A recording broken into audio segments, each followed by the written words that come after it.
The first thing when you have to record anybody is just ask them to state their name and their position. So, Sure. My name is Steve Burg, Burg, and I'm professor of history here at Shippensburg University. all right. So, first question is, how do you feel about this year's laureate? How do you feel this year's laureate is a good representation of the values of the Nobel Peace Prize? Well, it's kind of exciting. So this year's laureate, Maria Corina Machado, um, I think is really sort of a exciting Nobel laureate. Um, from reading the announcement and the other materials, um, her focus on democracy, on the rule of law, on trying to really work to challenge authoritarianism in Venezuela seems very consistent with the Nobel Peace Prize and its focus on really trying to look around the world and find someone who speaks to both the issues of peace and trying to advance human rights in the world. All right.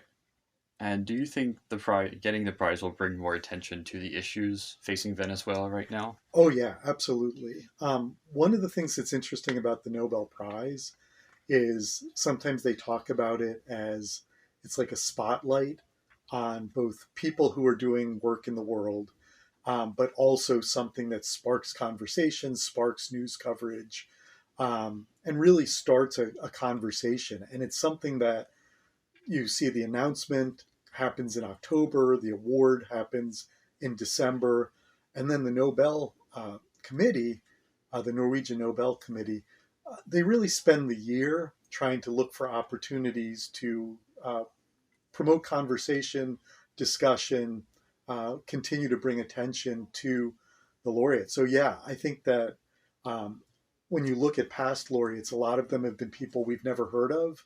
And it really does help to elevate them, bring attention to the work they're doing, and hopefully get people across the globe talking about the issues that the Nobel Committee wants to highlight in that particular year. Mm-hmm. All right.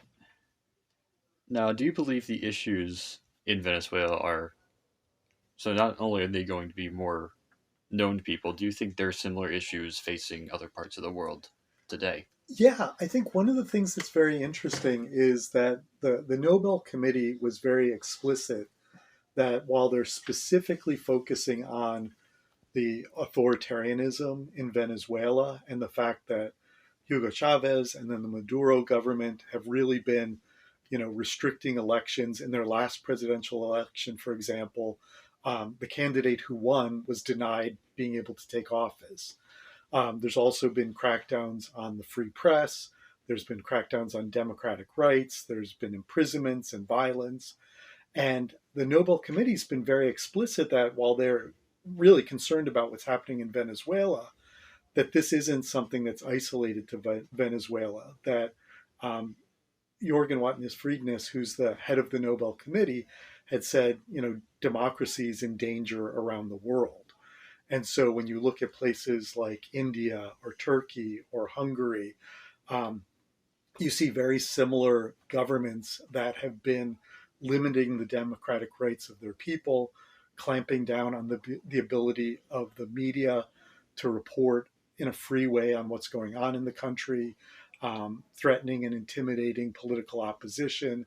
And I think it's something that across any democratic society, including our own, that it's really important for us to value democracy and to really fight for the things that are what we consider basic rights of living in a democratic society.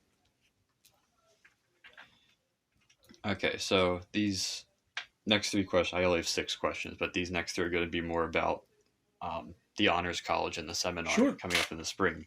So, what do you hope to teach in the Partners in Peace seminar involving this newest recipient? Yeah, so the Partners in Peace program, which is something that Shippensburg, we were very fortunate. We were one of 16 inaugural schools that are partners with the Nobel Center in Oslo as part of this Partners in Peace program. And one of the things we've done here at Shippensburg is that as a Partners in Peace institution, Each spring, we're offering an honors seminar on the theme Partners in Peace. So, what that seminar will do is it starts off looking at really the history and sort of goals of the Nobel Peace Prize.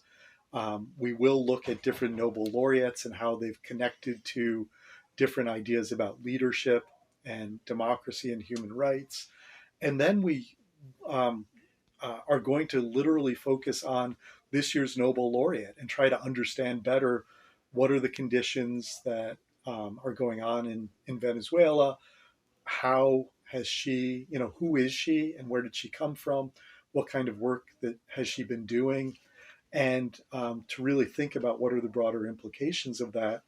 Last year, on campus, we had an event called Voices of Peace, which we're hoping to do again, which focused on the Nobel laureate and really tried to think about how does that particular laureate connect to our own campus and community.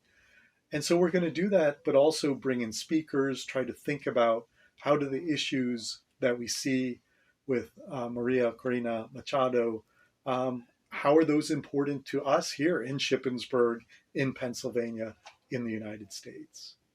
All right. So one of the questions in our breakout rooms was how do we feel the Nobel Peace Center can be used for education? And they went over a whole presentation on how there's all the different education resources they have there. So how do you think we can use that here at Shippensburg for Yeah. education? So for me, especially in terms of the seminar that I'm going to be teaching in the spring, we're going to be heavily utilizing the resources of both the Nobel Peace Center, which is sort of their education arm, their museum arm, as well as the Norwegian Nobel Institute, which is the body that awards the Nobel Peace Prize. So, one of the things that's exciting is come December, there's going to be the Nobel Peace Prize ceremony, which is held in the City Hall in Oslo, which is a really ornate and amazing event. But there, the head of the Nobel Committee explains why was this person chosen, what is their significance, and then hopefully the Nobel laureate will be able to give a speech as well that describes what's going on, what her work is about, what the meaning is for the world. So we're going to be using all of those resources. We're going to be using the educational resources from the Nobel Center and really trying to not just learn about this particular subject in this particular country, but really trying to think about, things like rhetoric, things like social organizing, things like, how do we as citizens, what is our role in a democratic society? And a lot of that's going to be able to be questions and conversations that are going to be growing out of the materials from the Nobel Institute and the Nobel Center. All right. And for my last question is, what would you say is the benefit of the Wood Honors College participating in the Knowledge Cafe this past Monday? So I think the Knowledge Cafe, obviously, it's kind of a cool opportunity to be able to have us as faculty and students connecting with students all over the country, all over the world, discussing issues and current events. But I think the thing that's even more exciting about it is that as a Partners in Peace institution, we are connected to this larger community of both students and scholars and institutions that are all organized around the Nobel Peace Prize. And, it's sometimes called the most famous prize in the world. It's something that really tries to talk about like what is important to humanity. What do we as, people in the world, what are the things that we're striving for and how do we want to make the world a better place? And it's great to be part of a larger, not just national, but international community of people asking those big questions, talking to each other, sharing information. And one of the things that's very exciting for me too is one of the things that the Wood Honors College is doing is actually organizing a study abroad trip this summer, which is going to both go to Denmark, but also spend time in Oslo and meet with folks at the Nobel Institute, at the Nobel Center, meet with students at the University of Oslo. And I think one of the things for us is these are just amazing opportunities that both help us to learn more about the world, but also just to really enrich and deepen the learning opportunities for the honors students, and hopefully bring that information and those experiences back to campus and have an even bigger impact on the campus at large here, and hopefully on our community and society as well. All right, that is all my questions. So, unless you wanted to say anything else. No, I just really thank you for the opportunity to talk about this. It's really, for me, it's very exciting, and so I appreciate the opportunity to share a bit about it. Okay, thank you.